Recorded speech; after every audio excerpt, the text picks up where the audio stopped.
안녕하십니까. 반갑습니다. 자서전 쓰기 강사 민경호입니다. 여기에서 읽어드리는 글은 실제로 출판된 자서전의 내용입니다. 건축사이신 우지환 대표님께서 이번에 저희 출판사를 통해서 책을 발간하셨습니다. 지금 읽어드리는 글은 이 자서전의 주인공께서 살아오신 이야기입니다. 이것을 읽어드리는 데는 이유가 있습니다. 본인의 자서전을 쓰려고 하시는 분은 많은데 어떻게 글을 써야 하는지 몰라서 그 방법을 궁금해 하십니다. 그래서 자서전으로 실제 제작된 책을 소개해드리면 많은 분들에게 참고가 될 것이라고 생각합니다. 이 내용을 들어보시고 여러분 자신의 자서전을 기획해 보시면 좋겠습니다. 아직까지 민선생 자서전 쓰기 TV 유튜브 채널 구독자가 아니신 분은 구독 버튼 눌러주시고요. 좋아요와 알림 설정도 부탁드립니다. 그러면 이제 자서전의 세계로 여러분을 안내합니다. 재밌게 시청하시기 바랍니다. 무지의 도전과 극한 속 행운. 나는 내가 가야 할 길을 잘 알지 못한 채 자랐다.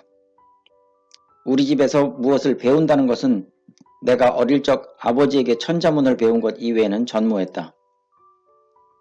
온전히 혼자서 공부의 방향을 찾아야 가능했을 정도로 배움의 중요성이나 필요성은 절실하게 다가오지 않았다. 아니, 공부란 사치에 가까웠다. 다만 형들이 중학교 시절 자그마한 노트에 잉크를 찍어 생물 시간에 필요했던 것으로 보이는 과일의 섬세한 단면을 묘사한 몇 장의 그림이 기억의 전부다. 나는 생각했다. 가난인지 제도인지 타고난 어리석음인지 무슨 이유에서였는지 어릴 때 왜 제대로 된 교육을 받도록 어떤 계기나 허락된 기회를 만나지 못했는지 이해할 수 없었다. 그렇지만 어머니를 위한 나의 마음속 굳은 다짐은 매사에 나를 다른 시각으로 임하게 했다. 그렇게 시작된 내 고교 생활은 인생에 있어서 커다란 계기가 되었고 중요한 의미로 다가왔다. 국민학교와 중학교에서 너무도 부진했던 성적은 고등학교에서는 그리 중요하게 작용하지 않는 것 같은 느낌이었다.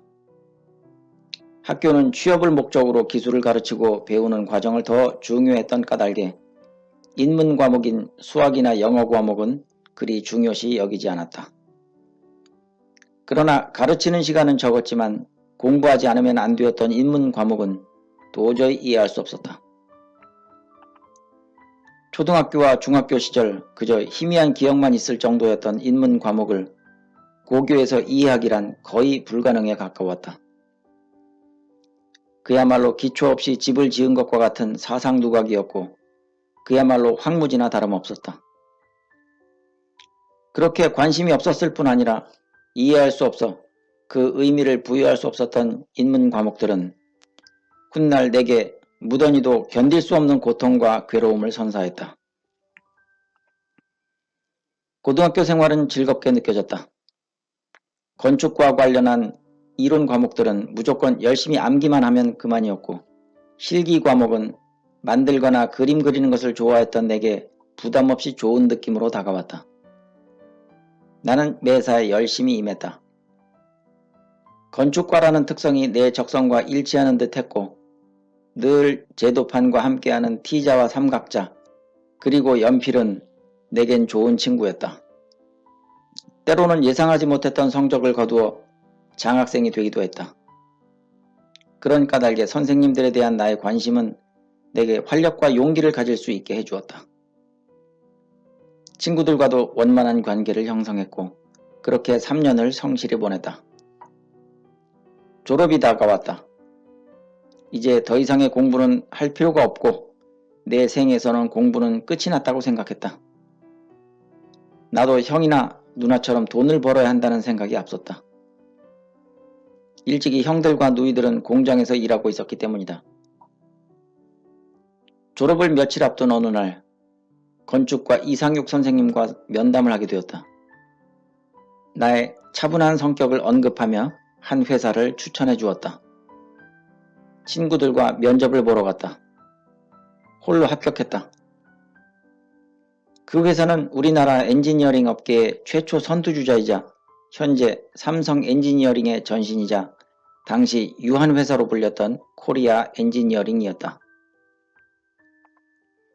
이 회사는 박정희 전 대통령이 미래 우리나라의 기간산업을 이끌어갈 엔지니어링 회사가 전무했던 점을 착안하여 일본의 동양 엔지니어링의 기술 이전을 통해 국내에서 처음으로 설립했던 엔지니어링 회사였다. 그 이후 삼성그룹에서 이를 인수하여 삼성의 브랜드를 붙여 삼성 엔지니어링으로 명칭을 새로이 한 이후 오늘에 이르고 있다. 졸업식 이전에 출근했다. 교복을 입고 난생 처음 여의도 국회의사당 앞에 있는 회사로 첫 출근을 했다. 서울에 있는 용산공고, 서울공고, 동도공고, 영등포공고, 유한공고, 한양공고, 청량공고 등 공업고등학교 졸업 예정자들이 신입사원으로 첫 출근을 한 것이다. 며칠 후 회사의 가장 높은 층에서 송년회가 열렸다. 매년 회사 전체 인원이 모여 열린다는 연말 송년회는 신입사원인 우리들을 반기는 잔치로 느껴졌다. 입사 동기생은 총 25명이었다. 1979년 당시 첫 월급은 17만원 정도였던 것으로 기억이 있다. 지폐와 동전 그리고 명세표가 같이 들어있던 월급 봉투엔 토목 분야와 건축 분야의 설계를 담당하는 토건설계부라는 부서명이 인쇄되어 있었고 격리 업무를 담당했던 누나가 총무과에서 직접 월급을 수령하여 직원들 각자에게 전달해 주었다. 월급은 함께 졸업한 내 친구들보다 더 많았다. 나는 언제나 월급 봉투를 뜯지 않은 채 고스란히 어머니에게 전달했다.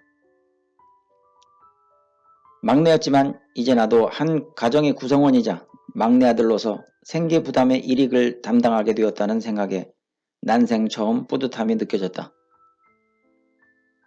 회사에서 내 하루 일과는 종일 청사진을 굽는 일과 복사와 잔심부름을 하는 일, 그리고 남는 시간에는 제도판에 붙어 글씨 연습을 하거나 그림을 그리는 것이 전부였다. 그런 일과가 약 1년간 지속됐다. 회사 전반의 분위기는 다른 회사에 비해 좋은 조건인 듯 했다. 그러나 그 과정에서 내게 새로운 심경의 변화가 일기 시작했다. 배움의 필요성이 가슴에 싹트기 시작한 것이다. 이상한 일이었다. 고교 졸업 당시까지만 해도 이제는 내 생에 더 이상의 공부는 없으며 돈을 벌어 어려운 집에 도움이 되어야 한다는 생각 이외에 다른 선택의 여지가 없었는데 어찌하여 불과 1년 만에 그런 생각을 바꾸지 않으면 안 되게 되었을까? 내가 근무했던 곳은 우리나라에서 내로라 하는 명문대 출신들이 모여 일하던 곳이었다. 그런 곳에서 나는 일을 하는 사람이 아닌 심부름을 하러 취업한 것과 별반 다르지 않다는 것을 알게 되었다. 나는 늘 상사들의 갖가지 잔심부름을 해야 했고 한두 번에 그치지 않았던 심부름은 나를 그들의 뒷바라지만을 위한 사람으로 만들었다.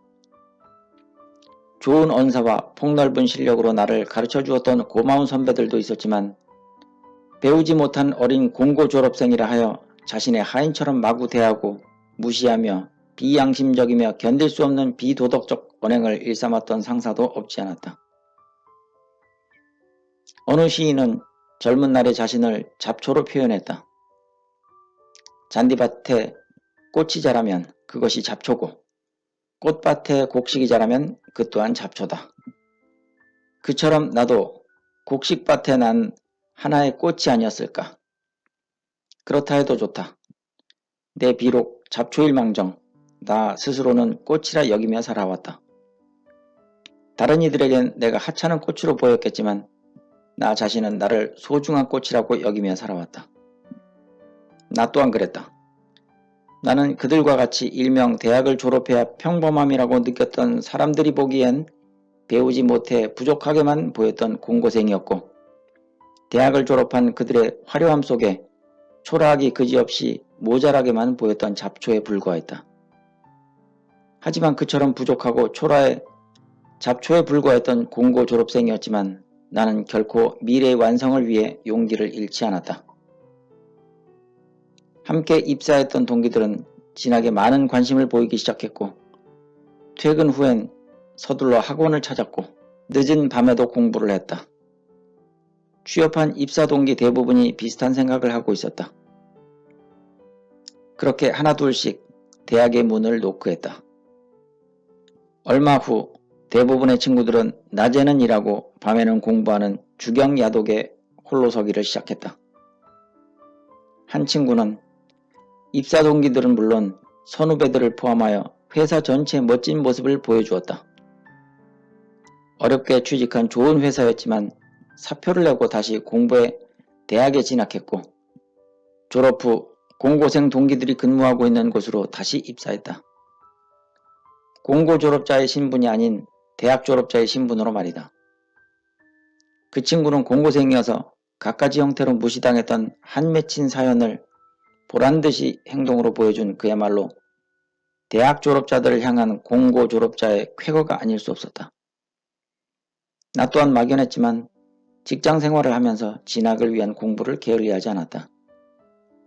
어찌 보면 고교 입학 전 어머니의 눈물을 통해 느꼈던 것처럼 열심히 공부해서 어머니의 애절함을 기쁨으로 돌려드려야겠다는 마음속 다짐은 첫 직장에서도 보이지 않는 도전의식으로 더욱 공고히 자리하게 되어 앞으로 펼쳐질 쉼없는 도전의 필요성을 암시하고 있었다.